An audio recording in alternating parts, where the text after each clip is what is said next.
Welcome to Breaking News to Trading Moves. Today, we're looking at a very clear signal that's coming out of the agricultural and heavy machinery space, specifically from Deere.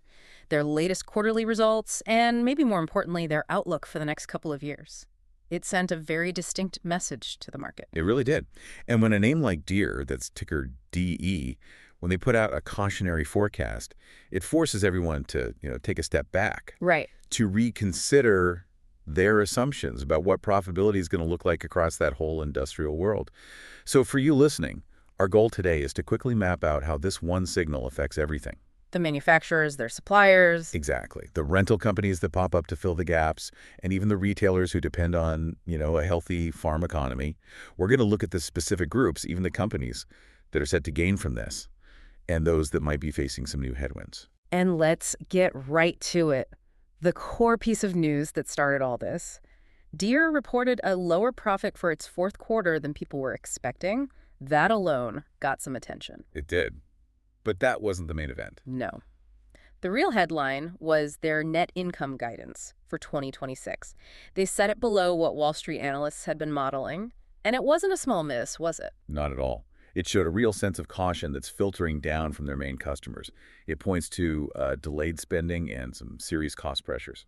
Precisely. And for a company like Deere that really dominates its market, when they say future profits will be below what people thought, it's a sign. It's a big sign. It suggests the headwinds they're seeing aren't just their own operational hiccups. They're structural pressures, economic pressures. Things that affect everybody in their orbit. Exactly. It's an immediate reevaluation of the health of that whole heavy equipment spending cycle. So that's where we need to begin, by looking at those pressures. Okay, let's dissect the numbers a bit. Deere actually did report revenue growth, but that was completely overshadowed by the margin problems. The market just zeroed in on that lower Q4 profit and the weaker 2026 net income outlook.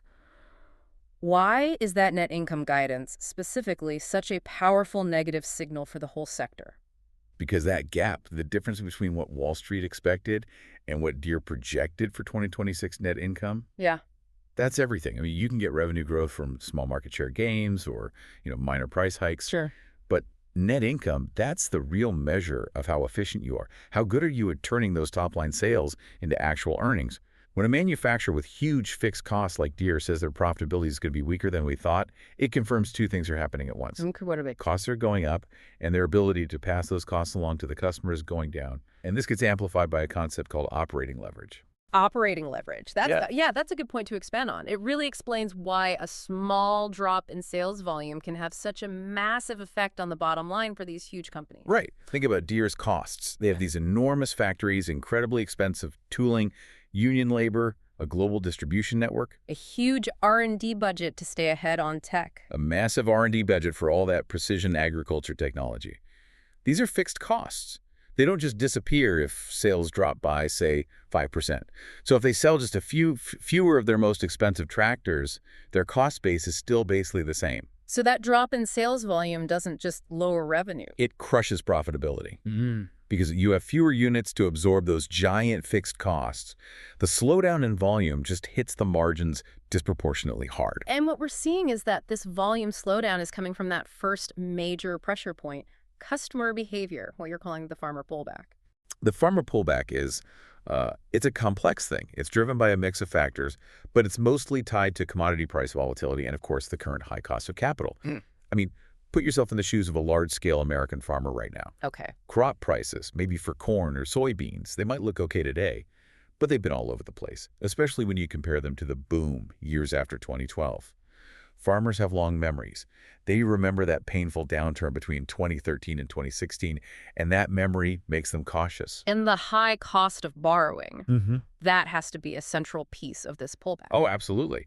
When interest rates were near zero, financing a new state-of-the-art combine harvester, I mean, these things can cost upwards of $750,000. Sometimes over $1 million, right? Easily over $1 million, depending on the features. Financing that was, relatively manageable. Today, higher rates dramatically increase the cost of that capital. A farmer isn't just looking at the sticker price. They are running the numbers on the return on investment, the ROI, over that machine's 5 to 7 year life. And if borrowing costs are high and the future price of your crop is a big question mark. That ROI calculation often just It screams, delay the purchase. So instead of buying the brand new DE machine with all the latest precision ag tech, which is a huge check to write, they decide, you know what, we can get one more season out of the old fleet. Exactly. It's just pragmatic cash management. If you can push off that seven-figure expense for a year, maybe 18 months, you save tens, maybe hundreds of thousands in immediate financing costs. Now, multiply that decision across thousands of large farms in North America and around the world. And that turns into billions in lost sales volume for the big equipment makers, directly hitting the forecast from Deere. And this pressure specifically hammers the sales of the biggest, most expensive, and crucially highest margin pieces of machinery. That really sets a scene on the demand side. But then there's the second big pressure point you mentioned, which is on the cost side, the tariff drag. And this is something Deere and its competitors have much less control over. That's right. It's a persistent structural cost issue. It comes from global trade policies. Deere, just like Caterpillar and other heavy industrial companies, runs a very complex global supply chain. They might assemble the final product in, say, Iowa, but these specialized components come from all over the world. What kind of components are we talking about? Think about the really high tolerance parts, complex hydraulic systems, specialized gearboxes, or the precision electronic modules, the telematics systems. A lot of these are made by specialty firms in places like Germany, Japan, or other parts of Asia. And what happens when tariffs get slapped on those parts as they come into the country? It acts like an unavoidable tax on their input costs. It's simple math. If a specialized German hydraulic pump that cost $10,000 suddenly gets hit with a 15% tariff, Deere's cost for that one part just jumped by $1,500. That's the tariff drag. And that compresses their gross margin instantly. Instantly. And they have two choices. One, they absorb the cost, which crushes their profitability. Or two, they try to pass that cost along to the farmer. But wait a minute. If they pass the cost to the farmer, doesn't that just make the farmer pull back even worse? It creates a vicious cycle. That's exactly it. They can't just pass the full cost on because the farmer's already hesitating to buy because of the high interest rates and the commodity uncertainty, the farmer pullback we just covered. If Deere jacks up the price even more to cover the tariffs, the farmer's ROI calculation gets even worse, and that makes the decision to delay even easier. So Deere's is caught in a double squeeze. Their customers are buying fewer of the high-margin products because of financing costs and general uncertainty. Right. And the products they do manage to sell are more expensive for Deere to actually build because of these external tariffs on imported parts. That's the perfect summary. This combination of lower volume and eroding margins creates an undeniably tough operating environment. And that is why the signal from Deere is so important. If the industry leader, the one with the most scale and the most leverage with its suppliers, is putting out a warning based on these two pressures, then you can be sure that every other company in that space is feeling the same thing, if not worse. Exactly. The logical next step, then, is to trace where the money goes when it moves away from these constrained areas. Right. So if capital is tight and farmers are putting off these huge seven-figure purchases, that money isn't just vanishing from the system, it's being redirected. It's going towards solutions that require less financial commitment. So when the new machinery market cools off, what areas start to heat up? I guess the first one, logically, has to be equipment rental and the used machinery sector. Exactly right. This is the most direct consequence of that constrained buying environment. Farmers still have planting seasons, they still have harvests. The deadlines don't change, they still need powerful equipment. If they're not buying new, they have to turn to the existing supply. And that supply is accessed through short-term rentals or the used equipment market. That's where the money flows. The names here that come to mind are TITN Machinery, ticker TITN, and United Rentals, URI. Let's start with United Rentals. Ticker URI is a giant, and it's highly diversified. How does a slowdown in agriculture actually help them? United Rentals is a perfect example of a company that benefits from capital discipline, and not just in agriculture, but across many industries. While their bread and butter is construction and industrial, this shift in the ag market toward renting just adds another steady, high-utilization revenue stream for them. And rental companies live and die by their utilization rates, right? Keeping their equipment out in the field, making money, not sitting in a yard. That's the whole game. So when a farmer needs a bulldozer for a couple weeks to clear some land, or maybe a specialized telehandler for work on a barn, they rent it from URI instead of buying it. This is operational spending, or OPEX, replacing capital expenditure, CapEx. Precisely. The increased demand from farmers who are looking for flexible short-term options helps stabilize and can even boost URI's overall utilization numbers. For a company like URI, it's not about some huge spike in agricultural revenue overnight. It's about the resilience of their business model. They're earning steady, predictable income from assets they already own, assets whose cost is already on their books. So in an environment where everyone else is worried about new orders drying up, URI is just focused on maximizing the return on the fleet they already have. That's it. It's a much less risky position to be in. But the whole model is based on having enough fleet available to rent out. If this farmer pullback gets worse and lasts for a few years, what happens when every single piece of farm-related equipment URI owns is booked solid? That's a great question, and it really gets to the long-term sustainability of this benefit. For now, URI is at a sweet spot because they have some buffer capacity and their business is so broad. But if the slowdown becomes chronic, a multi-year thing, they would eventually have to invest heavily in new fleet to meet that rental demand. Which would run counter to the general caution in the market. Right, it would be a big capital outlay for them too. But in the near term, say the next 12 to 24 months, this shift toward renting just creates an optimal operating environment for them. High demand, without the high risk of inventory piling up that a company like Deere faces. Okay, now let's turn to TITN Machinery, ticker TITN. Their business is a little more specific to the agricultural and construction world. They do sales, service, and, crucially here, used equipment. TITN is perfectly positioned to capture both sides of this. The demand for short-term rentals, yes, but more importantly, the demand from budget-conscious farmers who are looking for quality used machines. So when a farmer decides against that new $1 million combine, they might look for a certified pre-owned model that's 2 or 3 years old. And TITN is the one who facilitates that transaction. They become this essential middleman in the farmer's capital preservation strategy. So their business model actually does better when farmers are trying to stretch their capital and find value? It absolutely does. And this focus on older, high-utilization equipment also feeds directly into another one of their revenue streams, parts and service. Because older equipment breaks down more often? Of course.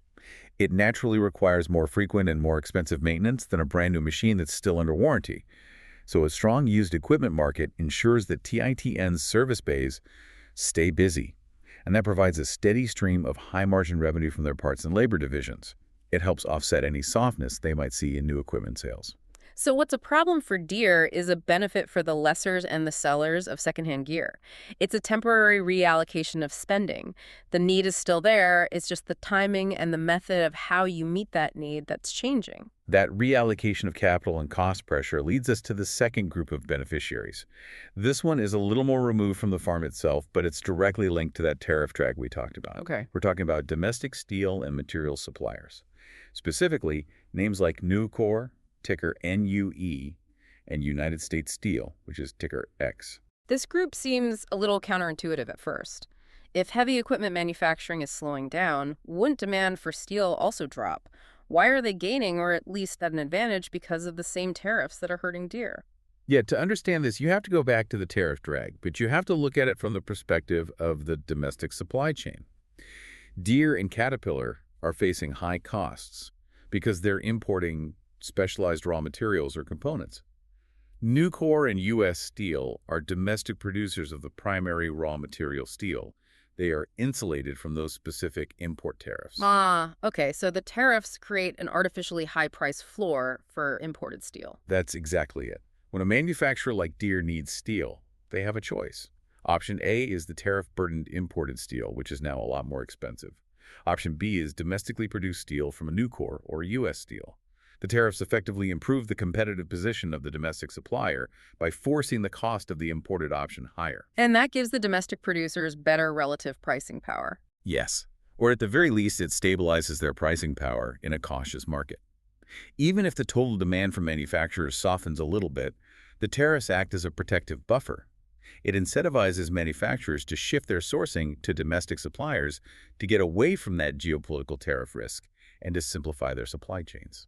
I suppose a sourcing manager would rather deal with a slightly higher but predictable domestic price than a volatile international price plus some unpredictable tariff cost. That's the calculation they're making every day. How do the individual companies, Nucor and U.S. Steel, fit into this? They have pretty different business models. That's a great point.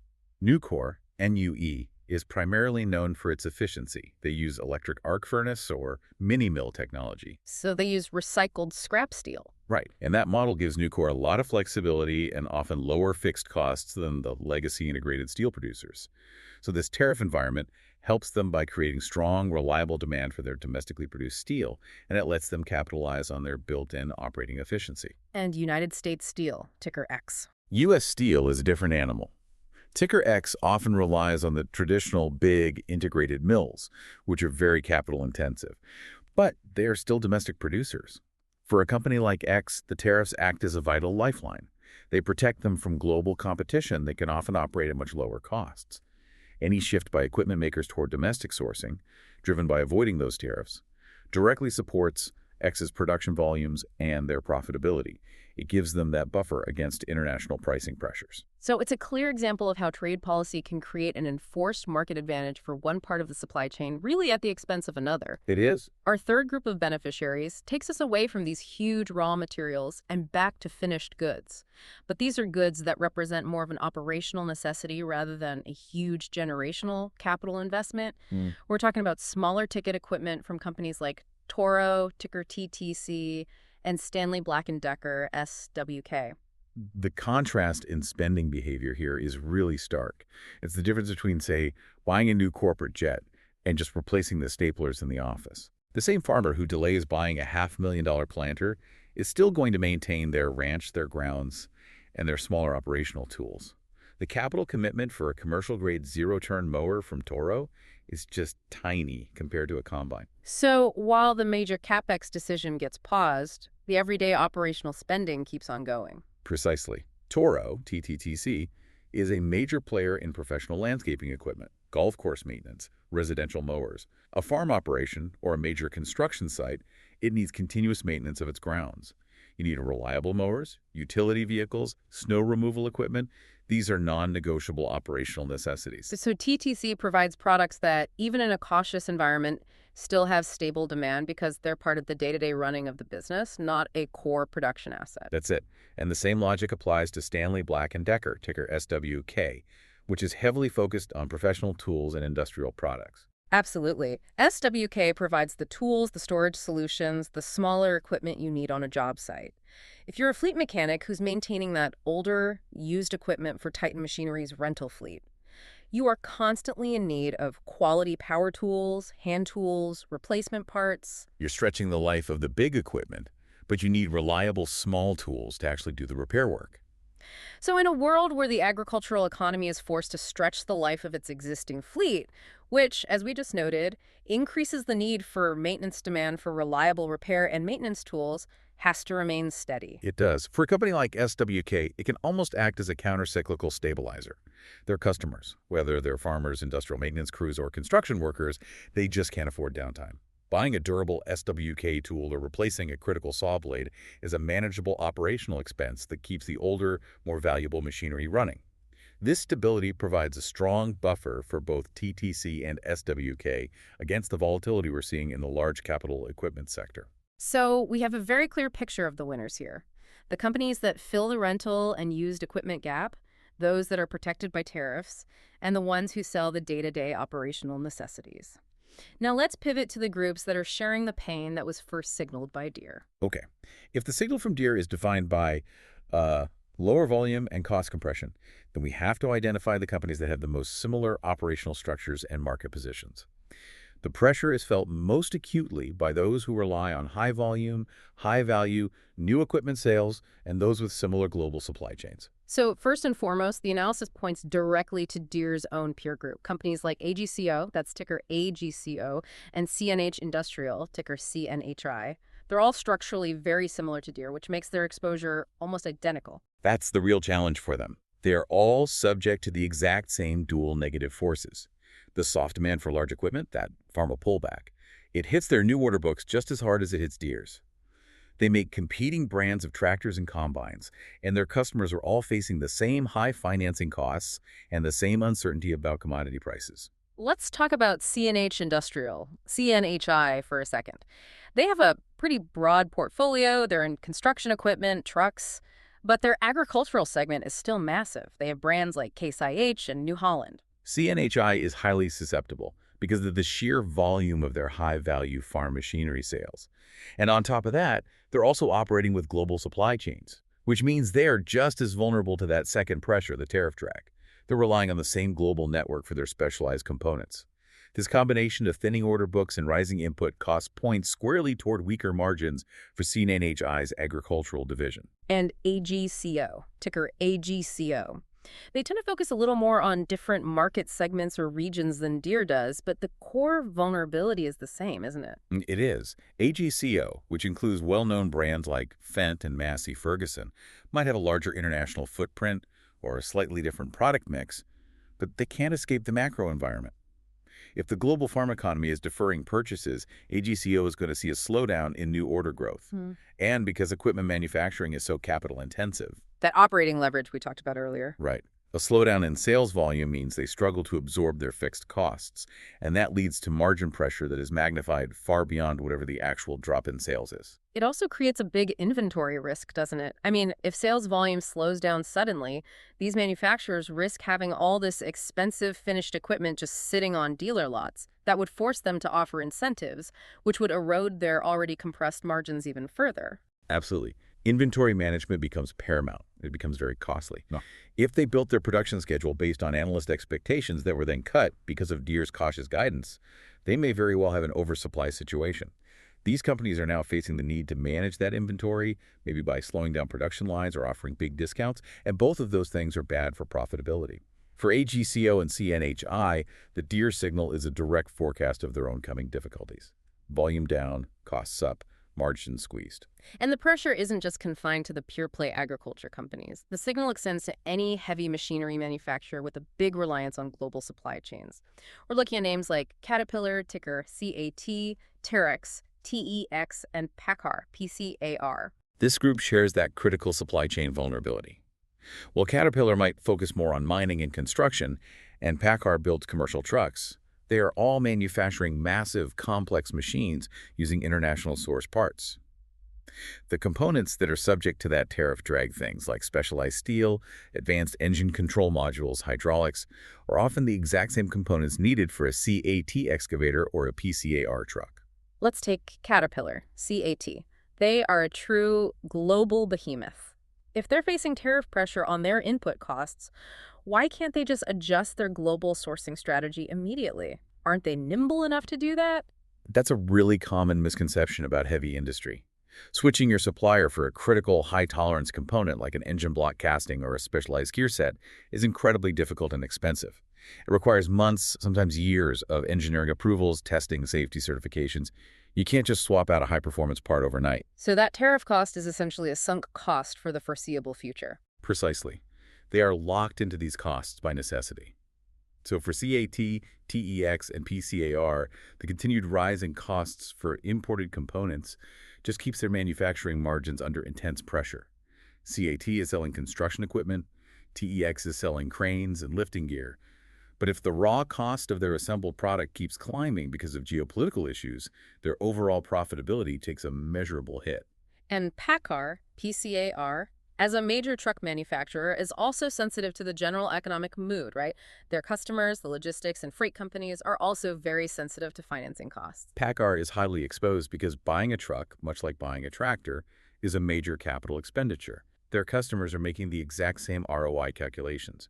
If PCAR has to raise their truck prices because of tariff-driven component costs and their customers are facing higher financing rates, then truck replacement cycles get longer. It's that same double pressure. Rising input costs on the manufacturing side and price resistance on the customer side. And that squeezes PACCAR's operational profit.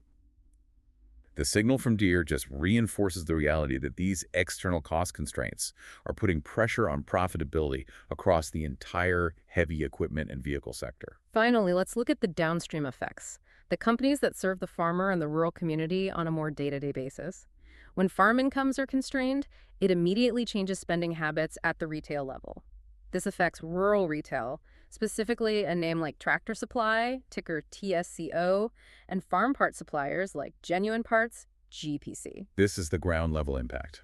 When a farmer decides to delay buying that new combine, that one decision impacts their entire household and their operational budget for the year.